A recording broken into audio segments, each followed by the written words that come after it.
President Biden meets with Mexico's President Lopez Obrador later this morning. Senator Ted Cruz is with us. Mr. Senator, we hear that President Obrador has an anti-inflation plan for America. What's going on here, Senator?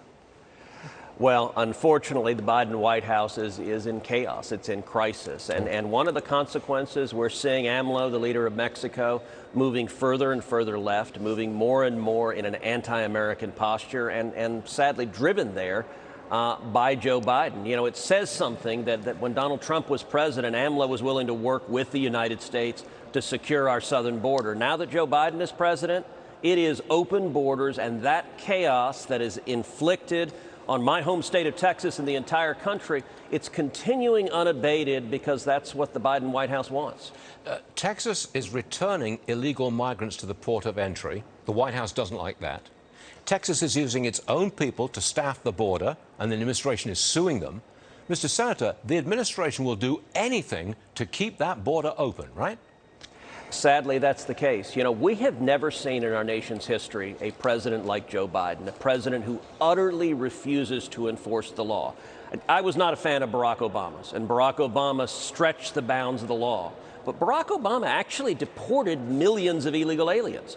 Joe Biden and Kamala Harris have decided that they will not follow the law. We're seeing the highest rate of illegal immigration in decades.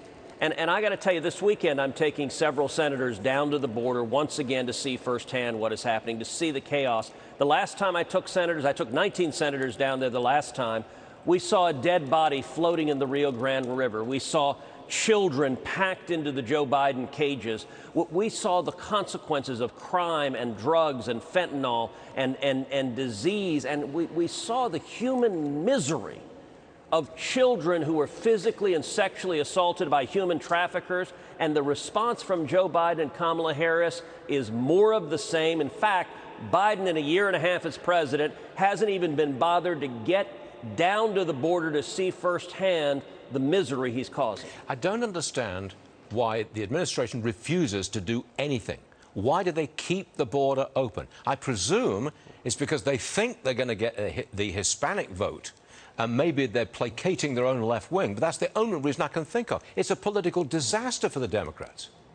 Well, I think it is a very craven political decision that they look at every illegal immigrant and they see a potential future Democrat voter. And I think many of them hope a potential illegal voter who votes and helps them win the election. I'll tell you one place it's backfiring horribly is in South Texas. I'll make a prediction here that I've made before.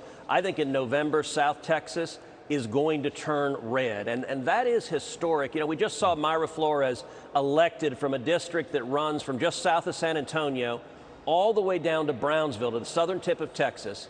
It's a district that hasn't been represented by a Republican since 1871. And Mayra Flores, a Republican, an Hispanic woman, is now the sitting member of Congress. And I got to tell you, there are two other seats. I think we're going to come out of November with at least 2 and maybe 3 new members of Congress from South Texas, all Republicans, all Hispanic women. I'm supporting all 3 of them. And it's because nobody who sees the chaos, the suffering that is being caused by Joe Biden and Kamala Harris, you can't defend it, and yet they refuse to change.